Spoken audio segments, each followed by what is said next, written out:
Let's get right into it. Welcome back to The Explainer. Today, we're diving into an elite masterclass. We're decoding one of the most notoriously tricky scenarios in CELPIP Reading Part 4, the public transit strike. If you're a focused learner aiming for those top scores and you want to completely bypass the usual traps, you are in exactly the right place. We're going to break this complex scenario down from start to finish so you can tackle it with absolute confidence. Here is our agenda for today's session. 1. The scenario. 2. Core vocabulary. 3. Testing points and traps. 4. Answering strategies. And finally, 5. Your daily training routine. Section 1. The public transit strike scenario. Okay, so we're looking at a classic reading for viewpoint setup here. Basically, the article summarizes a regional transit union that's just issued a 72-hour strike notice. Why? Because negotiations with the city have hit an absolute stalemate. Now, the core dispute here is all about money, specifically wage stagnation during severe inflation. It is definitely not about working conditions. The union wants a 12% wage hike spread over 3 years, but the city claims that meeting that demand is going to lead to a massive property tax hike for the residents.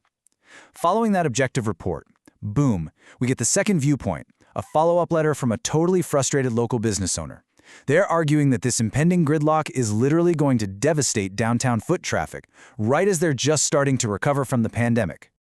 To actually master this passage, you've got to instantly recognize the essential key words. We've mapped out the bilingual translations on the board to really lock these concepts in. You need to instantly spot terms like transit union, strike notice, stalemate, or gridlock, total traffic paralysis. And of course, wage hike and foot traffic, which just means the volume of customers actually walking into a store. Literally, if you don't instantly recognize these keywords, the rest of the text is just going to be a complete blur. It's the absolute foundation for conquering this specific exam passage. Section 2. Mastering core vocabulary in cultural context. Now, memorizing words is one thing, right? But understanding the Canadian cultural context behind them is what actually makes this stuff stick in your long-term memory. Take property tax, for example. This is a highly tested concept on this exam. In Canada, property tax is the absolute main source of revenue for local municipal governments. So why does this matter for your reading score? Well, think about it. The city is fighting the union's 12% wage hike because to pay for it, the city has to find that money somewhere. That directly leads to massive property tax increases for local residents. Once you grasp that local economic reality, the city's stubborn stance in the text makes perfect logical sense. And that cultural backdrop perfectly tees up our difficult words. Let's break them down. First, stagnation, meaning no economic growth, typically applied to flatlining wages.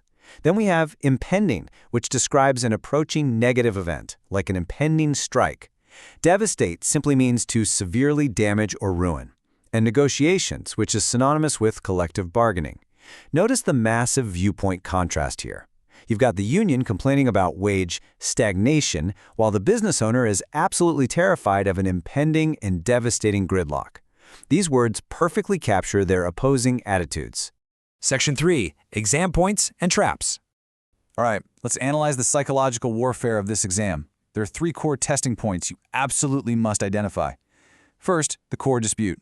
Like we said, it's about money and wages. The text explicitly states it's not about working conditions. Second is the domino effect. The examiner wants to see if you catch the chain reaction. The strike doesn't just stop buses, it stops commuters, which in turn crushes downtown retail businesses. And third, viewpoint contrast. You have the objective reporting of the labor dispute in the main article, clashing with the highly subjective, angry frustration of the collateral victim, the business owner. So, knowing that, you have to dodge 3 seriously devious traps. Trap number 1, misattribution. The examiner will try to trick you with an option saying the strike is over unsafe buses. Don't fall for it. The reality in the text is wage stagnation. Trap 2 is the time frame trap. They'll sneak in a choice saying the 12% wage increase is happening this year, when the text carefully notes it's spread out over 3 years. And trap 3, reversed causality. They might suggest property tax hikes cause the union's wage demands. Actually, scratch that. It's the exact opposite. The wage demands will cause the property tax hikes. Never fall for reversed causality or twisted time frames. Section 4. Answering steps and strategies. Okay, it's time to enter the execution phase. Here are your golden explainer strategies. I honestly call these the ultimate hacks. Hack number 1, locate negations. Train your brain to actively hunt for contrast phrases like rather than, instead of, or not. Test makers absolutely love building trap questions right around these phrases. Hack number 2. Analyze the responder's persona. Before you even answer, ask yourself, who are they? A business owner? What do they care about? Profits, customers, survival. What is their tone? Super frustrated. If you step into those angry, profit-driven shoes, the right options become incredibly obvious. Let's actually put this into practice with a simulated multiple-choice question from our source material. The question reads, the local business owner is primarily concerned that the strike will blank right at a time when the retail sector is beginning to bounce back. Let's break down exactly how to evaluate these options systematically. I'm going to walk you methodically through the exact 5-step problem-solving framework used by elite test takers. Step 1.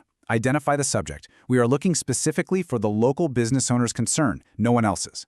Step 2. Refer to the text. We scan back and pinpoint the exact sentence in their letter. Step 3. Decode the paraphrasing. Step 4. Eliminate distractors. And finally, Step 5. Conclude the answer. Now, step 3 is where the real magic happens. Let's look closely at the text.